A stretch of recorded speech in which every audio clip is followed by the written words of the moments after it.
Bismillahirrahmanirrahim. Assalamu alaikum to all students. My name is Afroz Solangi and today I am going to taught you amazing science of class 5, which is from class 5. I am teaching you unit 2, that name is reproduction in living things. First of all, सभा का पहिरा class 5 में जो unit 2 आहे उन जो नालो आहे reproduction in living thing. हाणे रिप्रोडक्शन आहे छा? रिप्रोडक्शन अ प्रोसेस इन विच living things create new living things of their own kind. हाणे एक अड़ो प्रोसेस रिप्रोडक्शन एक अड़ो प्रोसेस है जैमें जानदार जेके आहिनि पंहिंजे पाण जहिड़ा ई जानदार पैदा कंदा आहिनि ऐं उहे बि लिविंग हूंदा आहिनि. जीअं त तव्हांजे साम्हूं कुझु डायग्राम्स ॾिनल आहिनि. हिकु जीअं असां पंहिंजे माउ पीउ जो औलाद आहियूं, इन वांगुरु बिल्कुलु ई असां एनिमल्स आहियूं पर असां सोशल एनिमल्स आहियूं. बिल्कुलु अहिड़े तरीक़े सां प्लांट्स भी पंहिंजे जेका प्रोजेनी मीन्स पंहिंजे नसुल खे वधाईंदा आहिनि. ॿिया जानदार आहिनि उहे बि पंहिंजे नसुलनि खे वधाईंदा आहिनि. बर्ड्स आहिनि उहे बि पंहिंजे नसुल खे वधाईंदा आहिनि. साॻे तरीक़े सां इन ई रिप्रोडक्शन जा टाइप्स हूंदा आहिनि. हाणे जेका सिर्फ़ु और सिर्फ़ु मां तव्हांखे रिप्रोडक्शन पढ़ाईंदसि प्लांट्स में, छाकाणि त मुंहिंजी जेका MSc आहे बॉटनी में आहे उन जे करे. हाणे रिप्रोडक्शन जा टाइप्स हूंदा आहिनि प्लांट्स में बि. हाणे रिप्रोडक्शन थींदी कीअं आहे, कहिड़े तरीक़े सां थींदी आहे, कहिड़े पार्ट्स में थींदी आहे. रिप्रोडक्शन जॾहिं बि प्लांट्स में थींदी आहे त उहा सिर्फ़ु और सिर्फ़ु ॿिनि पार्ट्स में थींदी आहे. प्लांट्स जा मोस्टली जेके पार्ट्स हूंदा आहिनि उहे ॿ हूंदा आहिनि. हिकिड़ा हूंदा आहिनि रिप्रोडक्टिव पार्ट्स, ॿिया हूंदा आहिनि वेजिटेटिव पार्ट्स. हाणे रिप्रोडक्शन इन प्लांट्स में न, in plants there are 2 parts, reproductive parts and vegetative parts. अगर रिप्रोडक्टिव पार्ट्स ते था चऊं त reproductive parts are flower, fruit and seed. Mostly अगर केरु तव्हां खां पुछे त रिप्रोडक्टिव पार्ट प्लांट में कहिड़ो आहे त सिर्फ़ु और सिर्फ़ु तव्हां फ्रूट ऐं सीड खे छॾे करे फ्लावर डायरेक्टली बि ॿुधाए सघो था. अगर असां चऊं था त वेजिटेटिव पार्ट्स कहिड़ा आहिनि प्लांट्स में, त वेजिटेटिव पार्ट्स जेके आहिनि उहे आहे रूट, स्टेम एंड लीव्स. हाणे ॿई जेके पार्ट्स आहिनि वेजिटेटिव आहिनि, रिप्रोडक्टिव बि आहिनि. ॿई पार्ट्स जेके आहिनि प्रोजेनी खे वधाए सघंदा आहिनि अॻितो, पर जेको आहे जेके वेजिटेटिव पार्ट्स आहिनि उहे कॾहिं बि डायरेक्टली हिसो न आहिनि वठंदा रिप्रोडक्शन में. सिर्फ़ु और सिर्फ़ु फ्लावर में जेके पार्ट्स हूंदा आहिनि उहे ई रिप्रोडक्शन में हिसो वठी सघंदा आहिनि. हाणे नेक्स्ट स्लाइड ते था हलूं. हाणे हिते तव्हांखे ॾेखारियो आहिनि वेजिटेटिव पार्ट्स. पूरे प्लांट जी तस्वीर आहे, हुन में तव्हांखे शो थियल आहे. त वेजिटेटिव पार्ट्स में असां छा पढ़ियोसीं त वेजिटेटिव पार्ट्स असांजा रूट बि आहे, स्टेम आहे एंड लीव्स आहिनि. हाणे चवंदा अॻिते हाणे असां पढ़ियोसीं त वेजिटेटिव पार्ट्स में रूट, स्टेम, लीव्स ताईं. हाणे रिप्रोडक्टिव पार्ट में छा आहे? सिर्फ़ु और सिर्फ़ु रिप्रोडक्टिव पार्ट में प्लांट्स में फ्लावर हूंदा आहिनि. हाणे हिते फ्लावर जा मुख़्तलिफ़ पार्ट्स ॾेखारिया आहिनि. उहो असांजो नेक्स्ट आहे, उहो अचो त हुनखे ॾिसूं था. हाणे नेक्स्ट में आहे the structure of flower. A flower is a reproductive part of plant that makes fruit and seeds. असां शुरू में पढ़ियोसीं त रिप्रोडक्टिव पार्ट में असांजो छा थो अचे, फ्लावर त आहे पर फ्लावर कंदो छा आहे, अॻिते हली करे फॉर्मेशन कंदो आहे, मीन्स ठाहींदो आहे सीड्स खे बि ऐं फ्रूट खे बि. अचो त अॻिते मिलूं. अ flower grows on stem called stock. जेको गुल आहे उहो जीअं स्टेम ते थींदो आहे उन खे असां चवंदा आहियूं स्टॉक. मीन्स स्टॉक हिकिड़ी ॾांडी हूंदी आहे, उनखे असां चवंदा आहियूं. All the parts of flowers are join on a stalk. जेके बि पार्ट्स हूंदा आहिनि फ्लावर जा उहे सभु गॾियल करे हिकु साइड ते रखियल हूंदा आहिनि, मीन्स स्टॉक ते हूंदा आहिनि. They R arrange on a stock in the form of rings called holes. हाणे जेके बि पार्ट्स फ्लावर जा हूंदा आहिनि उन्हनि जी अरेंजमेंट अहिड़ी हूंदी आहे ॼण मुंडीअ जी जीअं अरेंजमेंट हूंदी आहे. मुंडी तव्हां ॾिठी हूंदी, अक्सर करे लेडीज़ खे हूंदी आहे पर जेंट्स में भी काफ़ी माण्हू पाईंदा आहिनि. पर रिंग जी जीअं अरेंजमेंट हूंदी आहे त उन रिंग जी अरेंजमेंट खे असां चवंदा हॉल्स। अॻिते आहे त फ्लावर कंसिस्ट्स ऑफ पार्ट्स। हाणे फ्लावर त असां पढ़ियोसीं त रिप्रोडक्टिव पार्ट आहे, पर उन ई रिप्रोडक्टिव पार्ट जा अञा सब पार्ट्स बि आहिनि। पहिरियों पार्ट आहे उनजो उहो आहे सेपल्स। हाणे सेपल्स अचो पढ़ूं छा आहिनि। They are small green leaves, their function is to protect the flower before it opens. हाणे तव्हां फ्लावर्स ॾिठा हूंदा त उन में जेको ॿाहिरां वारो पार्ट हूंदो आहे ग्रीनिश हूंदो आहे, ग्रीन लीव्स हूंदा आहिनि, साए कलर जा लीव्स हूंदा आहिनि। त साए कलर जा लीव्स हूंदा न आहिनि, फ्लावर में हुनजो कमु छा हूंदो आहे? फ्लावर में हुनजो इहो ई कमु हूंदो आहे त जे फ्लावर खुलण खां पहिरियां उन फ्लावर जी जेका प्रोटेक्शन जो कमु, उन जी हिफ़ाज़त जो जेको कमु आहे उहो इहे ई सेपल्स कंदा आहिनि। ऐं इन्हनि सेपल्स खे अगरि असां अलॻि अलॻि करे चऊं त हर सेपल खे, हर लीव्स खे अलॻि अलॻि करे चवंदासीं त उहो सिर्फ़ु कैलेक्स थी वेंदो।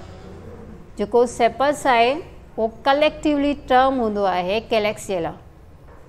हाणे अचूं त पेटल्स खे पढ़ूं।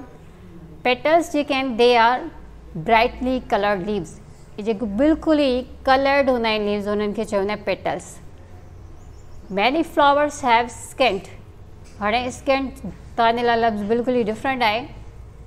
त स्केंट असां चवंदा आहियूं ख़ुशबू खे, फ्रेग्रेंस असां इंग्लिश लैंग्वेज में वर्ड यूज़ कंदा, फ्रेग्रेंस मीन्स ख़ुशबू। Many flowers have a scent and a sweet juice called nectar which is made in tiny glands। हाणे फ्लावर्स में जेका ख़ुशबू थींदी आहे त उहा त थींदी आहे, पर उन खां अलावा इन्हनि ई फ्लावर्स में, इन्हनि ई पेटल्स में स्वीट जूस बि मौजूदु हूंदा आहे। हाणे उन ई जूस खे छा चवंदा आहिनि? नेक्टर। रस हूंदी आहे बिल्कुलु ई अहिड़े तरीक़े सां जे उहा पैदा किथां थींदी आहे? उहा असल में थींदी आहे ग्लैंड्स में। ग्लैंड्स हिकिड़ी स्ट्रक्चर्स हूंदियूं आहिनि जिन स्ट्रक्चर्स में इहे जेके जूस आहे उहो पैदा थींदो आहे। हाणे असां ॿ पार्ट्स पढ़ियासीं, सेपल्स एंड पेटल्स। सेपल्स जेको आहे कलेक्टिवली टर्म हूंदा आहिनि, मीन्स गॾियल लफ़्ज़ आहे कैलेक्स जे लाइ। अगरि हिकिड़े खे अलॻि अलॻि करे चवंदासीं त कैलेक्स चवंदासीं, पर घणनि खे अगरि गॾे चवंदासीं त पोइ असां सेपल्स चवंदासीं। ऐं जेके ब्राइटली कलर्ड लीव्स हूंदा आहिनि उनखे हर हिक खे अगरि असां अलॻि अलॻि करे चवंदासीं त असां उनखे करोला चवंदासीं, पर अगरि सभिनी खे गॾाए करे हिकिड़ो लफ़्ज़ चवणु चाहियूं त असां सिर्फ़ु और सिर्फ़ु पेटल्स चवंदासीं। हाणे त इहे त ॿ जेके पार्ट्स आहिनि इन्हनि जो डायरेक्टली कॉन्टेक्ट न आहे हूंदो रिप्रोडक्शन में। रिप्रोडक्शन में ॿिनि सेक्स जो हुअणु ज़रूरी हूंदो आहे। त हाणे फ्लावर्स में ॿ जेके रिमेनिंग पार्ट्स आहिनि उन्हनि में हिकिड़ो आहे स्टेमिन। हाणे अचो स्टेमिन खे ॾिसूं। It is the male part in flower. हाणे जेके स्टेमिन्स हूंदियूं आहिनि इहे मेल पार्ट हूंदियूं आहिनि फ्लावर में। Each stamen has a stock called filament. हाणे हर स्टेमिन में स्टॉक हूंदी आहे, हिकिड़ी ॾाढी हूंदी आहे जंहिंखे चवंदा आहियूं filament. At the tip of filament there is an anther. हाणे एंथर खे असां पोलन सेक बि चवंदा आहियूं, which contains yellow powder called pollen grain. हाणे जेका स्टॉक हूंदी आहे उन जे मथां हिकिड़ी पाउडर लाइक स्ट्रक्चर हूंदी आहे जिन खे चयो वेंदो आहे pollen grains. Each pollen grain contain मेल सेल। हाणे हर हिकु पोलन ग्रेन में असल में जेके सेल्स मौजूदु हूंदा आहिनि उहे मेल सेल्स ई हूंदा आहिनि। इहो त थी वियो त फ्लावर में मेल पार्ट जेको हूंदो आहे उहो आहे स्टेमिन। हाणे फीमेल पार्ट, जे स्टेमिन मेल पार्ट आहे त फीमेल पार्ट खे छा चवंदा आहियूं? हाणे फीमेल पार्ट जेका आहे उनखे असां चवंदा आहियूं कार्पेल। अचो त कार्पेल खे पढ़ूं। It is the female part of the flower. Female part आहे। The carpel is in the centre of the flower. जेका कार्पेल हूंदी आहे उहा हमेशह फ्लावर जे बिल्कुलु ई विच ते हूंदी आहे। The carpel has sticky tip called stigma. हाणे कार्पेल जे मथां जेका हिकिड़ी स्टिकी जेका एंड हूंदी आहे उनखे चवंदा आहियूं स्टिग्मा। ऐं उनखां बाद में a thin neck called style. हिकिड़ी बिल्कुलु ई नेक असां चवंदा आहियूं ॻिची खे, बिल्कुलु ॻिची वांगुरु हिकिड़ी स्ट्रक्चर हूंदी आहे जंहिंखे चवंदा आहियूं style. And a lower part called the ovary. ऐं उनखां वरी लास्ट वारो जेको पार्ट हूंदो आहे उनखे चवंदा आहियूं ओवरी।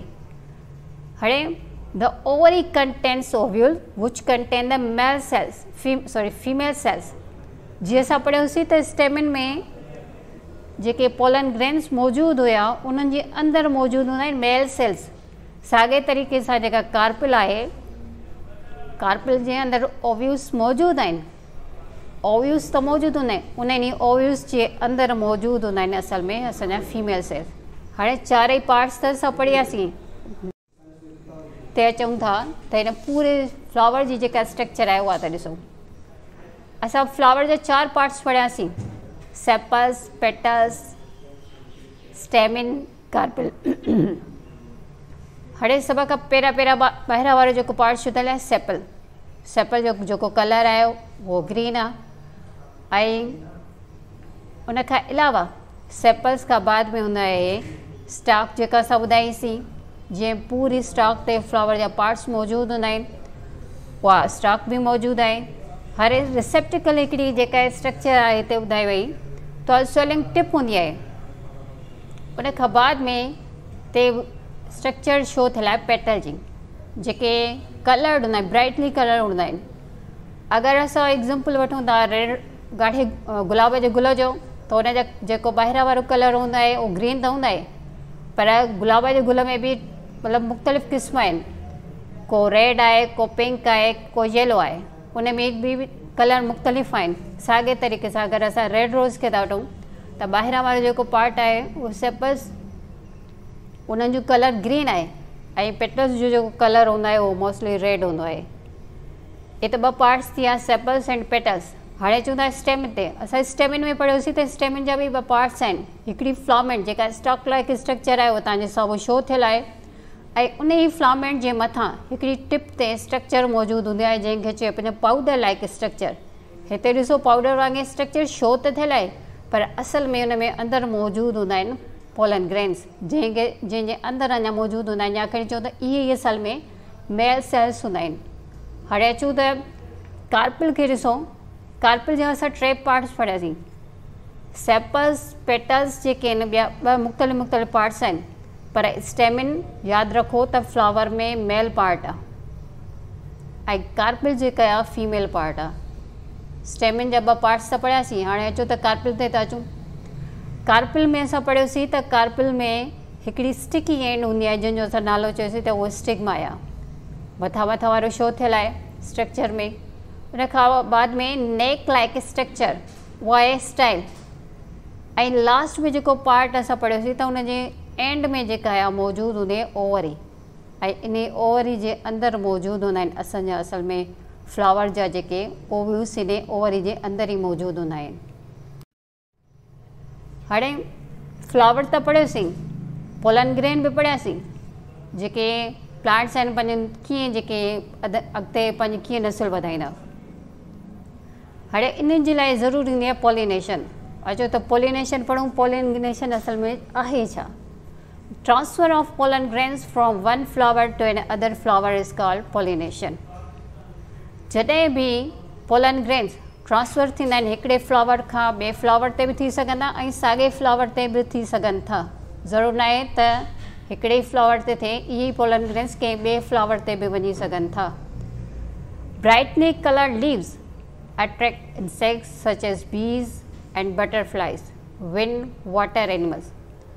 जेके कलर्ड लीव्स हूंदा आहिनि जंहिंखे असां चयोसीं त पेटल्स, मोस्टली इन्हनि जो छा हूंदो आहे कमु?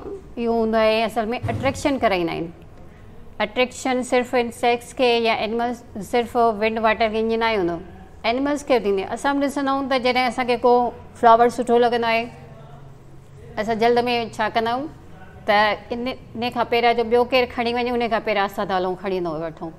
बिल्कुलु अहिड़े तरीक़े सां जॾहिं इंसेक्ट्स खे बि को फ्लावर सुठो लॻंदो आहे या उनजो कलर जेको आहे उन्हनि खे अट्रैक्ट पियो कंदो आहे त उहे बिल्कुलु इन फ्लावर ते वेंदा आहिनि। इन जे दौरान छा थींदो आहे त उन्हनि जी इंसेक्ट्स जी जेके लेग्स हूंदियूं आहिनि, नेक्टर मीन्स जेको जूस असां पढ़ियोसीं त इन्हनि में फ्लावर्स में नेक्टर बि थींदो आहे जंहिंखे असां जूस चयोसीं। त उहे जूस खाइण जे दौरान इन्हनि इंसेक्ट्स ते पोलन ग्रेन जेके इन्हनि जी लेग्स ते चिंबड़ी पवंदा आहिनि ऐं उहे ई इंसेक्ट्स जॾहिं हिकिड़े फ्लावर खां ॿिए फ्लावर ते वेंदा आहिनि त इन्हनि जी लेग्स मां, इन्हनि जी टंगुनि मां पोलन ग्रेन्स छा थींदा आहिनि, हिकिड़े फ्लावर खां ॿिए फ्लावर ते किरी पवंदा आहिनि, जंहिंखे असां चवंदासीं पॉलिनेशन।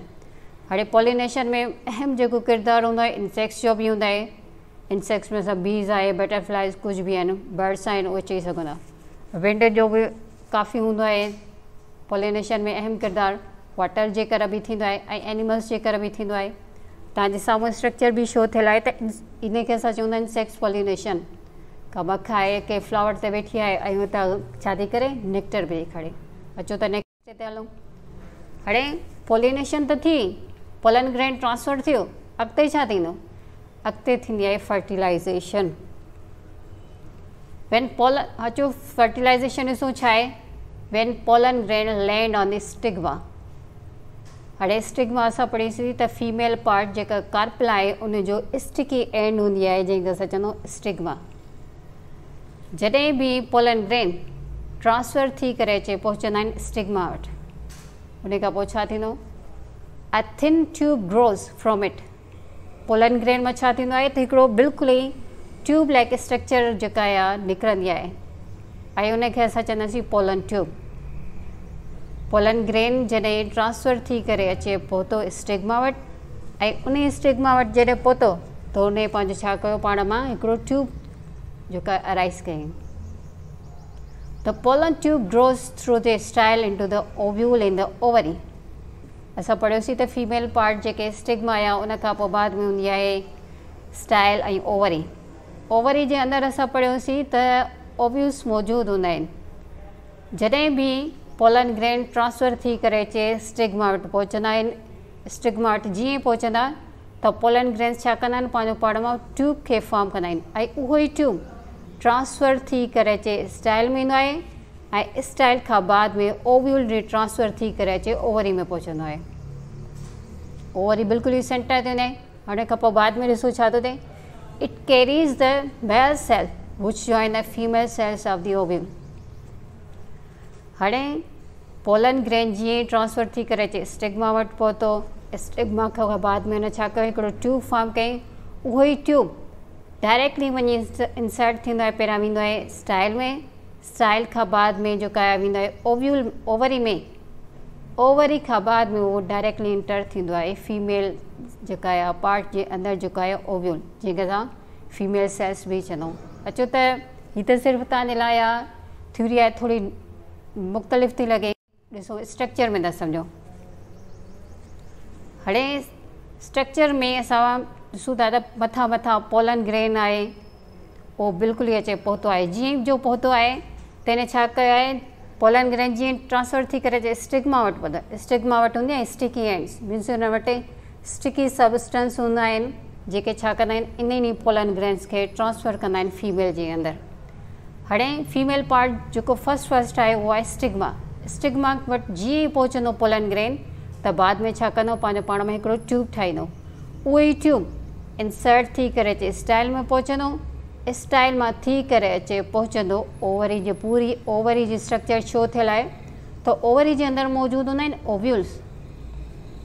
हाणे ओव्यूल्स वटि जीअं ई उहो ट्यूब अचे करे पहुचंदो त इन ई ट्यूब जे अंदरि हिकु सेल मौजूदु हूंदा आहे। उहो ई सेल छा कंदो आहे, एग सेल सां मिलंदो आहे ऐं एग सेल सां जीअं मिलंदो आहे त पोइ वरी एम्ब्रियो जी फॉर्मेशन थींदी आहे। हाणे हिते प्राइमरी न्यूक्लियाई शो थियल आहे त इहे प्राइमरी न्यूक्लियाई जेका असां चई सघूं था त फीमेल सेल आहे। इन फीमेल सेल सां जीअं ई मेल सेल मिलंदो त बाद में ई एम्ब्रियो जी फॉर्मेशन थींदी ऐं इहो ई जेको हिन वक़्तु असां चयोसीं ओव्यूल पिया चऊं त ओवरी जे अंदरि मौजूदु आहे। हाणे उहो ओव्यूल न रहंदो, हाणे उहो कन्वर्ट थी वेंदो, मीन्स तब्दील थी वेंदो सीड में। हाणे सीड में जीअं जो जेका आहे तब्दील थी वेंदो त ॿाहिरियां वारो जेको सॼो पार्ट आहे जंहिंखे असां ओवरी पिया चऊं, इहा ई ओवरी पूरी कन्वर्ट थी वेंदी आहे असांजी फ्रूट में, जेका असां करे मोस्टली खाईंदा आहियूं। हाणे नेक्स्ट में आहे त सीड्स एंड फ्रूट्स। असां फर्टिलाइज़ेशन पढ़ीसीं, पॉलिनेशन पढ़ीसीं, त फर्टिलाइज़ेशन त थी, फर्टिलाइज़ेशन खां बाद में छा थींदो। हाणे सीड्स एंड फ्रूट्स ते था चऊं त after fertilisation the ovules become a seed. Fertilisation खां बाद में छा थींदो आहे, ओव्यूल्स कन्वर्ट थी वेंदा आहिनि सीड में ऐं the walls of the ovary makes the fruit. मां तव्हांखे पहिरियां ई ॿुधायो त फर्टिलाइज़ेशन जीअं ई थींदी त ओव्यूल कन्वर्ट थी वेंदा, तब्दील थी वेंदा आहिनि सीड में ऐं ओवरी जेका पूरी हूंदी आहे उहा कन्वर्ट थी वेंदी आहे सॼी फ्रूट में। The ovary wall may become dry like a pea pod or a bean or it may become thick and fleshy like a tomato, peach or mango. हाणे काफ़ी सारा फ्रूट्स हूंदा आहिनि त उन्हनि फ्रूट जा मुख़्तलिफ़ नाला हूंदा आहिनि। हाणे हिते ॿुधाइनि the ovary wall become dry like a pea pot. त बटर ॿुधा हूंदा जंहिंखे असां चवंदा आहियूं पीज़। उन्हनि पीज़ जो जेको फ्रूट हूंदा आहे असां त पीज़ चऊं था, पर उनजो बॉटनिकल नेम आहे पॉड। पॉड असल में इन ई मटरनि जे फ्रूट जो नालो आहे जेके असां खाईंदा आहियूं। या वरी ॿियनि प्लांट्स में छा थींदा आहे त उहे थिक त हूंदा आहिनि, मीन्स थुल्हा हूंदा आहिनि, पर फ्लैशी बि हूंदा आहिनि, मीन्स उहे इन्हनि में लचक हूंदी आहे या असां उनखे खाई सघंदा आहियूं। जीअं घरनि में असां यूज़ कंदा आहियूं टमेटो, पीच आहे, आड़ू, उहो बि खाईंदा आहियूं। वरी उन खां अलावा जेको अॼुकल्ह सीज़न आहे मैंगो जी, उन में बि ॾिसो, पर इन ई मैंगो जे अंदरि साॻियो जेका उनजी जेका सीड्स आहिनि उहे बि मौजूदु हूंदा आहिनि। त हर जेको आहे फ्रूट में हर जेको प्लांट आहिनि या खणी चऊं त उन्हनि जे फ्रूट जा मुख़्तलिफ़ नाला हूंदा आहिनि। ऐं इहो पूरो जेको प्रोसेस तॾहिं थींदो आहे जॾहिं पूरो ॿई पार्ट्स मौजूदु हूंदा आहिनि, फीमेल पार्ट बि मौजूदु हूंदा आहिनि, मेल पार्ट बि मौजूदु हूंदा आहिनि। ऐं उहे ई ॿई पार्ट्स जॾहिं पंहिंजो पाण में फ्यूज़ थींदा आहिनि त तॾहिं असांखे पूरी इहा प्रोडक्शन जेका मिली सघंदी आहे। हाणे हिते स्ट्रक्चर ॾेखारियल फ्रूट एंड सीड फॉर्मेशन। तव्हांजे साम्हूं स्ट्रक्चर आहे, आड़ू जी बि आहे, पीज़ जी बि आहे।